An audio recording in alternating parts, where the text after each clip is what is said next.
projet est parti parce que Océane, la fille de Graziella, souvent se retrouvait toute seule dans tous les entraînements.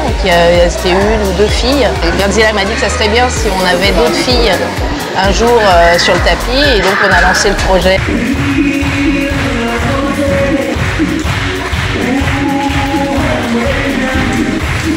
Alors moi je suis dans ce club depuis que j'ai 7 ans, j'ai commencé le judo à l'âge de 7 ans ici. J'ai passé mon premier dan ici aussi, donc voilà, une fierté d'être une des ceintures noires du club et d'être toujours là. Donc Marie-Ève, faut savoir qu'on s'est rencontrés quand j'étais au Pôle Espoir à Brétigny. On était les deux chambres à côté à l'internat et quand là ils ont voulu mettre en place cette journée féminine au club, c'est vrai qu'on a pensé à elle tout de suite.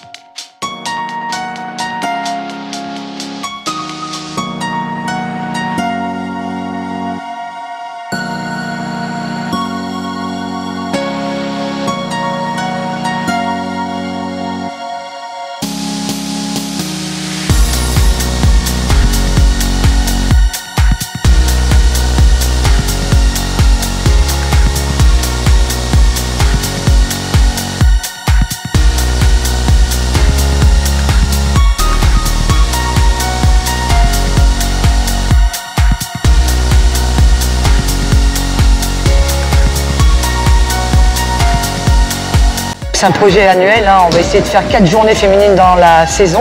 Et quand on l'a contactée, Marie-Ève, elle était super heureuse et elle a répondu favorablement à cette demande. Et là, ça fait quelques semaines qu'on est dessus, même avant l'été, on va dire. On a commencé avant l'été et bon, voilà, mais on est super heureuse.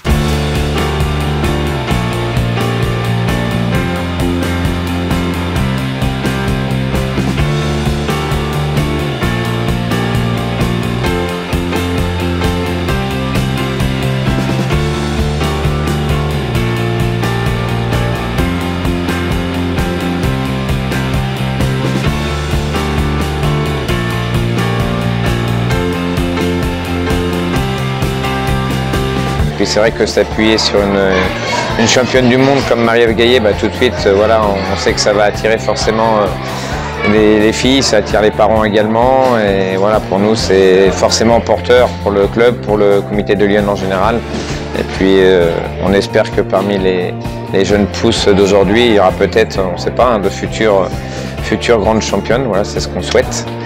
Et voilà, donc j'espère qu'elles vont profiter au maximum de ce moment avec Marie-Ève et puis les professeurs qui l'accompagnent aujourd'hui. C'est bien les citer, je pense. Jennifer Kebache, le club de Gurgy, à côté d'Auxerre. Maggie Lermurier, qui intervient également sur le club de Villeblevin. Voilà, Océane Bricou, qui est du club. Et puis donc Marie-Ève Gaillet, championne du monde 2019.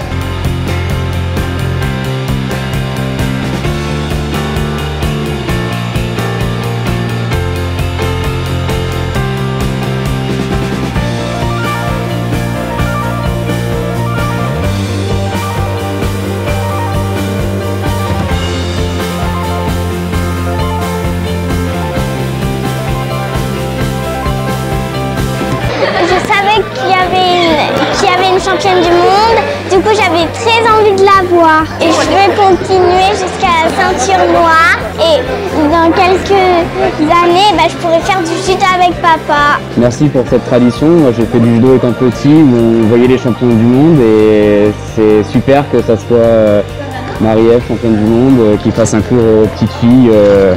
Ça leur donne plein d'espoir et ça leur montre la voie à suivre pour continuer dans le judo comme ça. Je trouve ça super.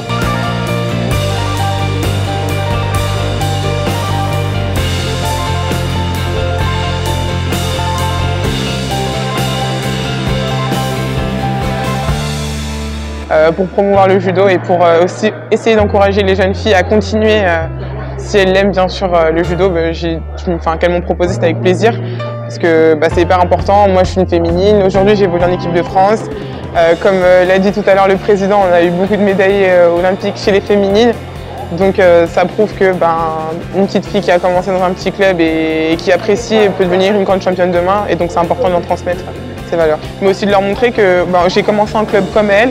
Et aujourd'hui je suis en équipe de France et je tends à aller aux Jeux Olympiques de 2024. Donc en fait on commence toutes au même endroit et on peut toutes finir championnes. Donc c'est surtout ce cheminement que je leur montrais, leur partageais. Et le judo, c'est fait de victoires comme de défaites. Le principal, c'est de se relever. Si moi, je le fais alors que je suis pas différente de ces petites filles qui étaient là aujourd'hui, bah, tout le monde peut le faire en fait. Que ce soit dans la vie, au judo et ailleurs, mais principalement pour le judo, c'est le fait de ne pas abandonner tant que ça nous plaît. C'est le principal pour moi. On remercie évidemment et on est super heureux d'avoir une grosse équipe de bénévoles. Et on va pas oublier aussi les sponsors, tous les gens qui nous aident financièrement. Donc un grand merci à tout le monde.